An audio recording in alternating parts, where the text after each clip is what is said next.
Reporter SIT അന്വേഷണ പരമ്പരയിലേക്ക് അടങ്ങി അപ്രഖ്യാപിത നിയമന നിരോധനമോ കേരളത്തിൽ?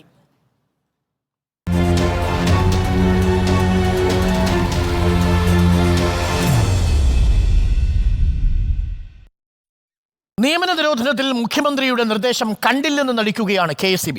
റിപ്പോർട്ടർ വാർത്തയ്ക്ക് പിന്നാലെയാണ് KSEBയിലെ ഒഴിവുകൾ PSCക്ക് റിപ്പോർട്ട് ചെയ്യണമെന്ന മുഖ്യമന്ത്രിയുടെ നിർദ്ദേശം വന്നത്. എന്നാൽ 2 ആഴ്ചയായിട്ടും നിയമന നിരോധനം നീക്കാൻ ഒരു നടപടിയും KSEB എടുത്തിട്ടില്ല. കഴിഞ്ഞ 2 വർഷമായി ഒരു ഒഴിവ് പോലും PSCക്ക് റിപ്പോർട്ട് ചെയ്യാതെ പൂഴ്ത്തിവെച്ചിരിക്കുകയാണ് KSEB. 2022 ജൂൺ 16 KSEB അവസാനമായി ഒഴിവുകൾ PSCക്ക് റിപ്പോർട്ട് ചെയ്തത്. ഇതാ ഈ കാണുന്ന 70 സബ് എഞ്ചിനീയർമാരുടെ ഒഴിവുകൾ.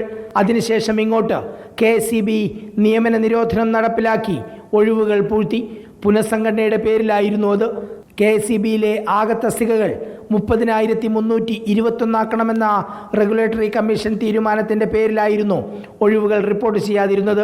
ഒഴിവുകൾ PSCക്ക് റിപ്പോർട്ട് ചെയ്യേണ്ടതില്ലെന്ന KSEB ചെയർമാൻ്റെ കത്തും പുറത്തു വന്നു. ആകെ തസ്തികകൾ 30,321 മാത്രം മതിയെന്ന് പറഞ്ഞ KSEBയിൽ പക്ഷേ നിലവിൽ 28,000-ൽ താഴെ ജീവനക്കാർ മാത്രമേ ഉള്ളൂ. ജീവനക്കാരുടെ എണ്ണം നിശ്ചയിച്ചതിൽ 2,500-ലേറെ കുറഞ്ഞിട്ടും പുനഃസംഘടനയുടെ പേരിലുള്ള ഒഴിവ് നികത്താതിരിക്കൽ യഥേഷ്ടം തുടരുകയാണിപ്പോഴും.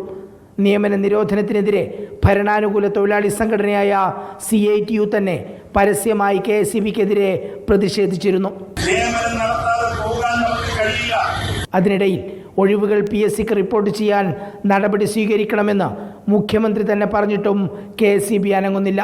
നിലവിലുള്ള കണക്ക് പ്രകാരം അസിസ്റ്റന്റ് എഞ്ചിനീയർമാരുടെ 451 ഒഴിവുകളും സബ് എഞ്ചിനീയർമാരുടെ 777 ഒഴിവുകളും വർക്കർമാരുടെ 1,500-ലേറെ ഒഴിവുകളുമാണ് നിലവിലുള്ളത്.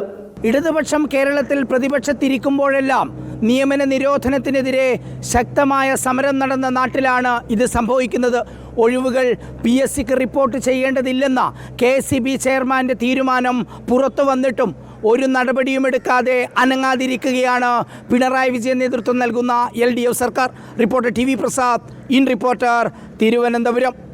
TV പ്രസാദ് നമുക്കൊപ്പം ചേരുന്നു തത്സമയം. TV പ്രസാദ്, നമ്മളുടെ ഈ നിയമന നിരോധനം അപ്രഖ്യാപിതമായിട്ട് തുടരുന്നതിൻ്റെ വാർത്ത തുടർച്ചയായിട്ട് നമ്മൾ പുറത്തുവിടുമ്പോഴും PSC കണക്കമില്ല എന്നുള്ളതും KSEBക്ക് ഇക്കാര്യത്തിൽ ഒരു തീരുമാനമെടുക്കാൻ കഴിയാതെ പോകുന്നു എന്നുള്ളതുമാണ് നമ്മളെ അത്ഭുതപ്പെടുത്തുന്നത്. ഇന്നലെ നമ്മൾ ഹയർ സെക്കൻഡറി വിഭാഗം അധ്യാപകരുടെ കാര്യത്തിലുള്ള ആശങ്കകൾ പങ്കുവച്ചു.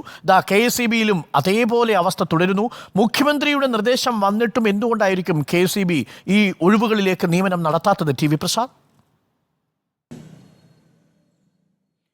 അരുൺ, സംസ്ഥാനത്തെ നിയമന നിരോധനത്തെക്കുറിച്ച് നമ്മുടെ സ്പെഷ്യൽ ഇൻവെസ്റ്റിഗേഷൻ ടീം ഒരു പരമ്പര തയ്യാറാക്കുമ്പോൾ സ്വാഭാവികമായും കഴിഞ്ഞ ദിവസങ്ങളിൽ നമ്മൾ പുറത്തു കൊണ്ടുവന്ന KSEBയിലെ നിയമന നിരോധനവും ചൂണ്ടിക്കാണിക്കണം എന്നുള്ളത് കൊണ്ടാണ് അതിൻ്റെ കണക്കുൾപ്പെടെ വെച്ച് നമ്മൾ ഇന്ന് ഈ വാർത്ത പുറത്തേക്ക് കൊണ്ടുവരുന്നത്. അതായത് 2 വർഷമായി നിയമന നിരോധനം KSEBയിൽ തുടരുകയാണ് എന്നതിൻ്റെ തെളിവുകളാണ് നമ്മുടെ മുന്നിലുള്ളത്. മാത്രമല്ല, ഒഴിവുകൾ PSCക്ക് റിപ്പോർട്ട് ചെയ്യേണ്ടതില്ല എന്ന KSEB ചെയർമാൻ്റെ നിർദ്ദേശം പോലും പുറത്തു വന്ന നാട്ടിലാണ് ഇപ്പോഴും ഒരു നടപടിയുമില്ലാതെ നിയമന നിരോധനം തുടരുന്നത് എന്നുള്ളതാണ്. അരുൺ, നമുക്കറിയാവുന്നതുപോലെ നമ്മുടെ വാർത്തയ്ക്ക് പിന്നാലെ സബ് എഞ്ചിനീയർമാരുടെ റാങ്ക് ഹോൾഡേഴ്സിൻ്റെ സംഘടന മുഖ്യമന്ത്രിക്ക് ഒരു നിവേദനം കൊടുക്കുന്നു.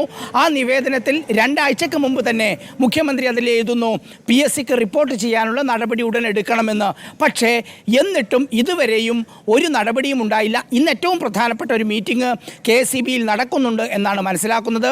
ഇന്നൊരുപക്ഷെ KSEBയിലെ ഒഴിവുകൾ PSCക്ക് വിടാനുള്ള ഒരു തീരുമാനം ഉണ്ടായേക്കും എന്നും മനസ്സിലാക്കുന്നു. എന്തായാലും അത് തീരുമാനം വന്നതിന് ശേഷമേ അറിയാൻ കഴിയൂ എന്നതാണ് ഇതിലൊരു പ്രധാനപ്പെട്ട കാര്യമുള്ളത്. KSEBയെ സംബന്ധിച്ചിടത്തോളം എല്ലാവർക്കും ഉണ്ടാകുന്നൊരു സംശയം, എന്താണ് ഈ പുനഃസംഘടന എന്നത്? നേരത്തെ റെഗുലേറ്ററി കമ്മീഷൻ ഒരു നിർദ്ദേശം വെച്ചു. അതായത് KSEBയിൽ ആകെ 30,321 ജീവനക്കാർ മാത്രമേ ആവശ്യമുള്ളൂ എന്ന്. അതിനു മുമ്പ് ഈ പറയുന്ന 30,321 കൂടുതൽ ജീവനക്കാരുണ്ടായ കാലമാണ്. പക്ഷേ ഏറ്റവും അവസാനം 2024 മെയ് മാസം 31 വരെയുള്ള കണക്കെടുത്ത് നോക്കുമ്പോൾ KSEBയിൽ ആകെയുള്ള ജീവനക്കാർ 27,500-ലും താഴെയാണ്. അതായത് 2,500-ലേറെ ജീവനക്കാരുടെ കുറവ് നേരത്തെ റെഗുലേറ്ററി കമ്മീഷൻ പറഞ്ഞതിലുമുണ്ട് എന്നതാണ്. യഥാർത്ഥത്തിൽ റെഗുലേറ്ററി കമ്മീഷൻ പറഞ്ഞ കാര്യം മുറുക്കെ പിടിച്ചുകൊണ്ട് പുനഃസംഘടനയുടെ പേരിൽ ആരുടെയും ഒഴിവുകൾ റിപ്പോർട്ട് ചെയ്യാതെ KSEB ബിയിൽ നിയമന നിരോധനം നടപ്പാക്കുകയാണ് KSEB ചെയ്യുന്നത്. നമ്മൾ നേരത്തെ വാർത്തയിൽ പറഞ്ഞതുപോലെ സബ് എഞ്ചിനീയർമാരും അസിസ്റ്റന്റ് എഞ്ചിനീയർമാരും വർക്കർമാരും ഉൾപ്പെടെ ജനങ്ങളുമായി നേരിട്ട് ബന്ധപ്പെടുന്ന ഈ വിഭാഗത്തിൽ മാത്രം 2500 ഒഴിവാണുള്ളത്. അത് ഉദ്യോഗാർത്ഥികൾക്ക് ആശങ്ക സൃഷ്ടിക്കുക മാത്രമല്ല ചെയ്യുന്നത്, നമ്മുടെ വൈദ്യുതി വിതരണ രംഗത്തും അതിൻ്റെ സാങ്കേതിക തകരാർ പരിഹരിക്കുന്ന രംഗത്തും വലിയ പ്രതിസന്ധി ഉണ്ടാക്കുന്നു എന്നതാണ് ഇതിലെ ഗൗരവമായ കാര്യം. പ്രധാനപ്പെട്ട കാര്യമാണ് TV പ്രസാദ്. റെഗുലേറ്ററി കമ്മീഷന്റെ ഒരു നിർദ്ദേശത്തിന്റെ പുറത്ത് സർക്കാർ ഇനിയെങ്കിലും ഈ ഒളിച്ചുകളി നിർത്തണം. KSEB അടിയന്തരമായി തന്നെ ഈ നിയമന നിരോധനം പിൻവലിച്ച് 2500-ലധികം വേക്കൻസികൾ റെഗുലേറ്ററി കമ്മീഷന്റെ കണക്ക് പ്രകാരം കണ്ടെത്തിയതിലും കുറവുണ്ട് എന്നുള്ളതാണ് TV പ്രസാദിന്റെ കണക്കുകൾ പറയുന്നത്. അങ്ങനെയാണെങ്കിൽ അസിസ്റ്റന്റ് എഞ്ചിനീയറുടെയും സബ് എഞ്ചിനീയറുടെയും തസ്തികകളിൽ നിയമനം ഉടൻ നടത്തണം എന്നുള്ളത് തന്നെയാണ്. തീർച്ചയായിട്ടും ഇന്നത്തെ KSEB യോഗത്തിൽ ഒരു തീരുമാനമുണ്ടാകും. ഈ വാർത്ത നമ്മൾ തുടർച്ചയായി പ്രേക്ഷകരിലേക്ക് എത്തിച്ചുകൊണ്ടിരിക്കും. അപ്രഖ്യാപിത നിയമന നിരോധനം എന്ന തോന്നലാണ് കേരളത്തിൽ ഉണ്ടാവുന്നത്. ഹയർ സെക്കൻഡറി അധ്യാപകരുടെ കാര്യത്തിൽ നിയമനം ഉണ്ടാവുന്നില്ല, KSEBയുടെ കാര്യത്തിൽ നിയമനം ഉണ്ടാവുന്നില്ല, CPOയുടെ കാര്യത്തിൽ നിയമനം ഉണ്ടാവുന്നില്ല. ഓരോ വകുപ്പുകളിലും റിപ്പോർട്ടിന്റെ SIT അന്വേഷണം നടക്കുകയാണ്. നാളെ ഇനി പുതിയ വകുപ്പിലെ നിയമന നിരോധനവുമായി ബന്ധപ്പെട്ട വാർത്തകൾ പ്രേക്ഷകർക്ക് പ്രതീക്ഷിക്കാം. കേരളത്തിൽ അപ്രഖ്യാപിത നിയമന നിരോധനമോ എന്നതാണ് ചോദ്യം.